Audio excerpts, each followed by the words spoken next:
ഓർമ്മകളിൽ അങ്ങനെ ഒരു ഗാർഗിയേ ഉള്ളൂ. പക്ഷെ ശരത് ഇപ്പോൾ രണ്ടുപേരല്ലേ? എല്ലാം ധീരമായി നേരിടുന്ന തനിക്ക് ധൈര്യം പകർന്നിരുന്ന ശരത് മറ്റൊരാളല്ലേ? ഞാൻ എപ്പോഴെങ്കിലും അവളെ വല്ലാതെ വേദനിപ്പിച്ചിട്ടുണ്ടോ നിമിഷ? എന്താ ശരത് പറയുന്നേ? ഞാനല്ലേ ഏതാണ്ട് എല്ലാ ദിവസവും അവളുമായി എന്തെങ്കിലും പറഞ്ഞ് വഴക്കിടാറുള്ളേ.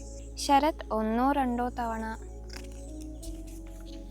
ചീത്ത പറഞ്ഞതും മിണ്ടാതെ ഇരുന്നതുമല്ലാതെ എപ്പോഴെങ്കിലും അവളെ എന്തെങ്കിലും പറയാറുണ്ടോ? ഇങ്ങനെയൊക്കെ ആലോചിച്ചാൽ എങ്ങനെയാ ശരത് നമ്മൾ അവളെ നോക്കിയ പോലെ വേറെ ആരെങ്കിലും? നെരുപ്പോട് എന്നുള്ള കഥ വായിച്ചു.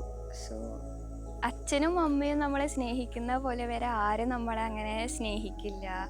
അതുപോലെ തന്നെ നമ്മൾ എന്ത് തെറ്റ് ചെയ്താലും നമ്മുടെ കൂടെ എപ്പോൾ നോക്കിയാലും ഉള്ളത് അവരാണ്. അച്ഛൻ മകളെ പറ്റി ആലോചിച്ചിട്ട് ആ സങ്കടപ്പെടുന്ന ഭാഗവും അവരുടെ ആ ഓർമ്മകളെ പറ്റി നോക്കുമ്പോഴും അതുപോലെ തന്നെ അവരുടെ ആ ബന്ധം കാണുമ്പോൾ ശരിക്കും നമുക്ക് സങ്കടം വരും. കുറച്ച് കഴിയുമ്പോൾ നമ്മൾ അതിനെ പറ്റി തന്നെ ഇങ്ങനെ ആലോചിച്ചിട്ടിരിക്കും. ഈ ബുക്കിൽ എനിക്ക് ഏറ്റവും ഇഷ്ടപ്പെട്ട കഥ ഇതാണ്.